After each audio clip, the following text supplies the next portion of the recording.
que você viu até aqui na Copa, cara, que te surpreendeu? Então, basicamente, assim, se eu pudesse, o que te surpreendeu positivamente, o que te surpreendeu negativamente dentro de campo aí, e como que você está vendo, pelo menos aí o desenrolar dessa primeira fase, do até aqui que vimos na Copa? Então, Bruno, pouca coisa me surpreendeu até aqui, sendo muito sincero. Assim, eu já esperava um jogo muito de contestação à posse de bola do adversário, é o que a gente está tendo. A gente não tem, tanto que criaram uma nova estatística, né? Não sei se quem assiste atentamente os jogos pela televisão tá vendo que quando colocam a posse de bola, colocam 30% Brasil, 30% Marrocos, 40% em disputa. Vocês já viram isso? Não. Na estatística da TV, agora a posse de bola tem 3 barrinhas. E a transmissão oficial da FIFA que coloca. Isso é análise de desempenho, pô. Um time, o outro time e em disputa. A gente vê a posse de bola muito em disputa, pouco consolidada, né? É um jogo muito intenso. É um calor grande, né? Mas tem a pausa para hidratação. A pausa para hidratação, para mim, é um câncer totalmente contra, tá? Mas os caras estão jogando num calor e tal. Cara, o condicionamento físico do ser humano, ele nunca foi tão competentemente executado como agora. Os caras são super-humanos e a gente tem 5 substituições, cara. 5! Você pode trocar quem tá desgastado. Tem que beber água. Cara, sempre se bebeu água. Pô, já me fechei aqui. Sempre se bebeu água no jogo de futebol. Sempre se bebeu água. Na hora que um jogador cai, alguém pega, bebe água, o outro bebe água do amigo, alguém está lesionado, bebe água, a bola sai pela lateral, alguém bebe água. Sempre se bebeu água. Nunca se proibiu de beber água, tá? Agora, a pausa para hidratação é uma coisa comercial, que faz parte do business, que deve estar gerando uma grana absurda para todas as geradoras, de todo mundo que tem direito de transmissão. E é por isso que ela está ali, né? Enquanto isso, não, é o aquecimento global. Não estou questionando, não sou negacionista. Mas torna o jogo menos intenso. Então, as voltas de pausa para hidratação, os jogos eles ficam um pouco mais parados. Mas, assim, marcação individual o campo inteiro, é o que a gente está vendo na maioria das seleções. A gente viu a grande história dessa Copa no Cabo Verde, esse sim, defendendo mais o espaço. O Haiti quase arma para frente da Escócia, também defendendo só o espaço. Então a gente vê algumas seleções dando esse contra-remédio. A seleção brasileira se propõe a fazer isso também, quando está em bloco mais baixo, para poder ter transição, só que de uma forma muito mais competente, com muito mais jogadores para tal. E eu acho, assim, eu fico muito feliz de que a Copa do Mundo, ela tira um pouco o nosso eurocentrismo. Porque existe talento fora da Europa. A Europa, ela compra ou não compra um jogador, não é só pelo talento que ele tem. É sempre uma questão de projeção, mercadológica. A nacionalidade de onde o cara vem também determina o preço que ele tem. A quantidade de talentos anteriores também indexa, talentos anteriores naquele país ou naquele clube também indexa o preço que o cara tem. A gente pode ver até nas vendas do Flamengo, primeiro sai o Vinícius, depois sai caríssimo o Reinier, e depois sai caríssimo o Matheus França. Quando a grife vai se formando, ela vai indexando preços para cima. A idade importa, a liga em que joga importa, a saúde financeira do clube importa. E quando você vai comprar alguém do continente africano, você talvez tenha que concluir a formação, a idade do cara, a documentação do cara, às vezes você não tem a mesma confiança de que o cara tem a idade que está lá na certidão, e às vezes você não sabe quanto tempo ele vai durar com você, você não sabe como é que vai ser a adaptação no outro contexto. É por isso que a Europa compra ou não compra alguém. Não é pelo talento que tem. E tirar esse eurocentrismo do jogo, eu acho que é uma tarefa importante de uma Copa do Mundo, né? Porque ela é do mundo. Ela não é NBA, que é dos Estados Unidos, e que quando alguém falou que era do mundo, alguém falou, não lembro quem era o jogador, falou, não, cara, não sou campeão mundial, sou campeão dos Estados Unidos, né? Porque a gente ganhou a NBA. E a Europa se torna um pouco isso, e a gente vê, caras que jogam em ligas menos intensas funcionando. Por exemplo, você citou o Jorginho durante a tua fala. O Jorginho talvez hoje não tenha mais intensidade para jogar no Arsenal, talvez hoje não tenha mais intensidade para jogar no Napoli, né? Mas isso não quer dizer que se a Itália tivesse classificado, ele não devesse ser titular absoluto do time. Porque é uma competição de tiro curto, ele é mais técnico do que todos esses caras, e nessa competição de tiro curto, ele está em ritmo de jogo, ele está bem, ele pode ajudar. Então, o futebol ele vai para além disso, e eu acho que a Copa é um extrato legal para a gente enxergar essas coisas.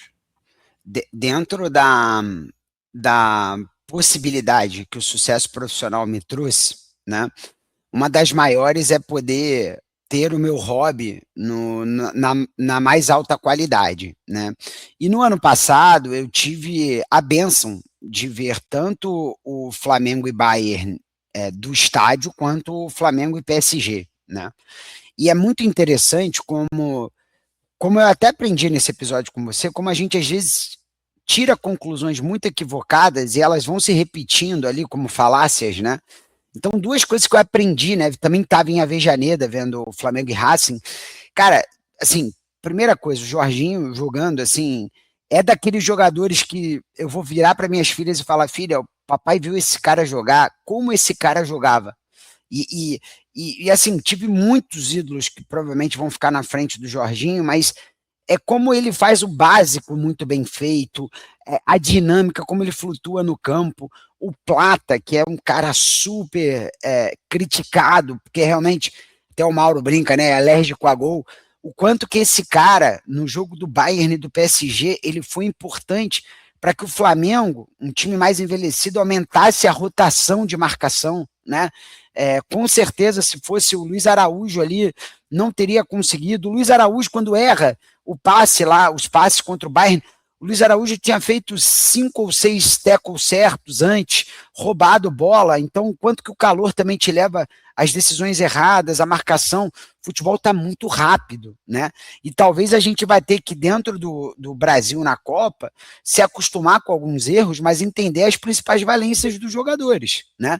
Então, eu estou muito impressionado com o nível de intensidade física e quanto, pelo menos nessa primeira fase, um jogo às 4 da tarde, um jogo às 10 são totalmente diferentes em ordem de intensidade, né? Talvez esse seja o meu grande destaque, assim, como leigo. Não, tá corretíssimo, tá corretíssimo. Isso é uma questão imperativa mesmo, que acontece ali, já aconteceu em 94, já foi assim, e o impacto para o jogo foi diferente, né? Porque na época a preparação física talvez não tenha sido suficientemente evoluída naquele momento para desafiar isso, né? E o futebol na época também era um futebol que defendia em zona todo mundo, as regras do jogo eram outras, e a regra do jogo é que condiciona a forma como os times atacam e defendem.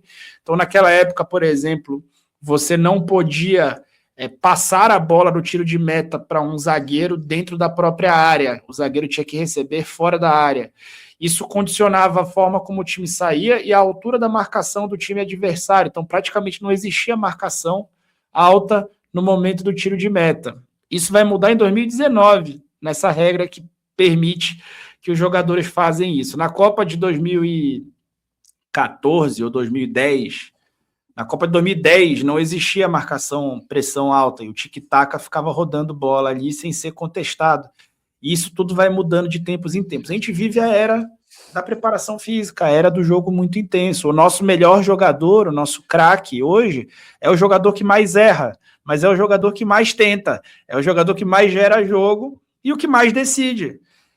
Por quê? Porque hoje o futebol ele passa a ser muito de perde e ganha. Se ele tivesse jogado em outra era, talvez ele perdesse menos a bola, mas talvez também decidisse menos, porque ele vive desse caos e dessa irregularidade técnica, mas também dessa obstinação e desse tamanho que ele tem de capacidade de decisão, que é o Vinícius Júnior. Então, ninguém decidiu mais jogos nos últimos 3 anos e meio do que ele, e no mundo. E ele é esse jogador, né? E a gente não entende às vezes, né? Então, você falou da história, você vai falar para tuas filhas que viu o Jorginho, eu possivelmente também, né? Mas assim, a gente lembra muito, a gente tem mais ou menos a mesma idade, a gente lembra muito de Rivaldo, Romário, Ronaldo, esses caras eram, Ronaldinho, esses caras eram jogadores de corredor central, eles estavam ali na zona onde os jogadores mais fazem gol. Aí um dia desse eu vi um comparativo, o Vinícius Júnior chegou a 50 jogos na seleção e fez 10 gols a menos que o Ronaldinho Gaúcho, 15 gols a menos do que o Romário.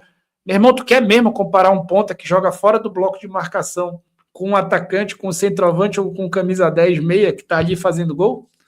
Não dá para comparar. É totalmente diferente o posicionamento e aí a gente parte de premissas erradas, né? Então, tudo isso tem influência.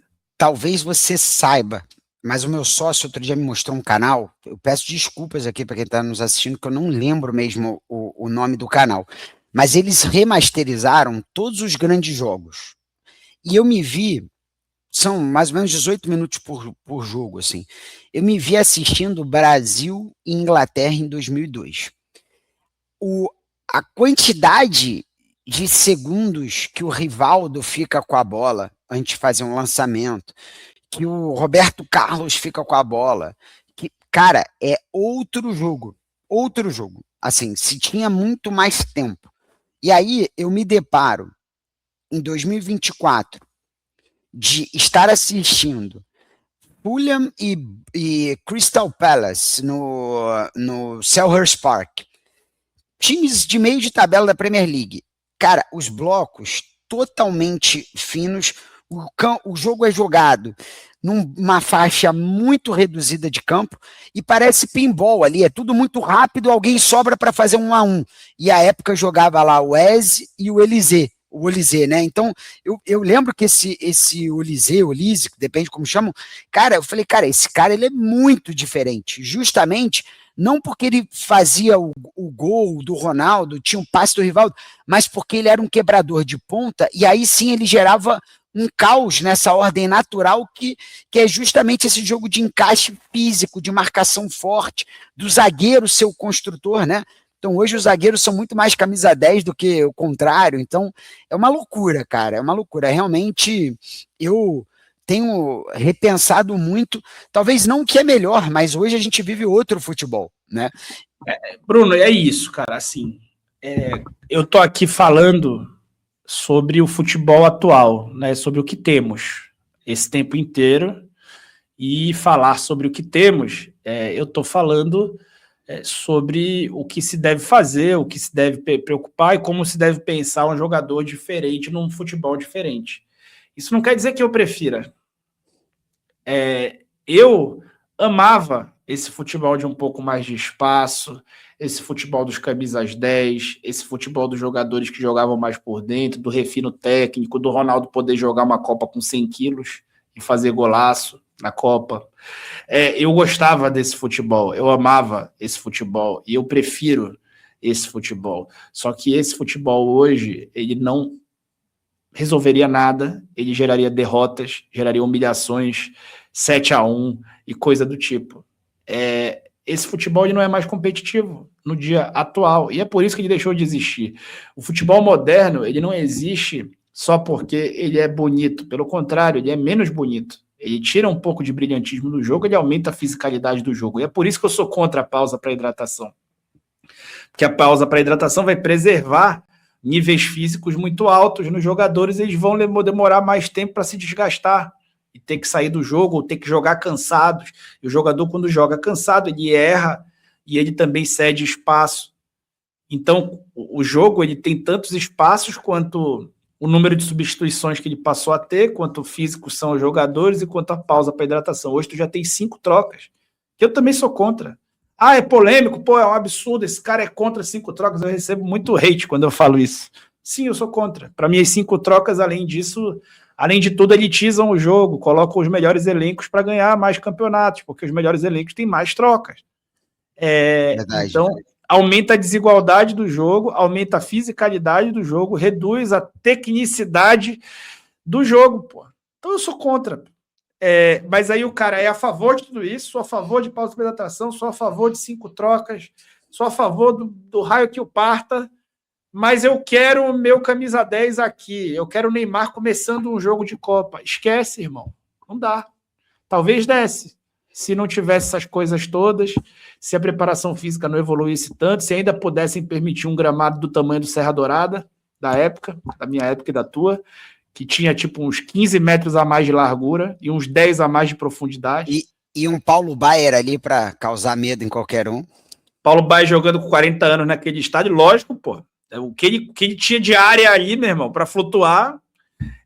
Então, isso não existe mais. O futebol é o que é, não é o que a gente quer que seja, né? A gente tem, nesse mundo atual, né? A gente tem essa ideia de achar que pode controlar tudo, que quer controlar tudo, a gente não pode controlar nada. Nada. E o nosso gosto, ele é pouquíssimo relevante para o que a humanidade precisa.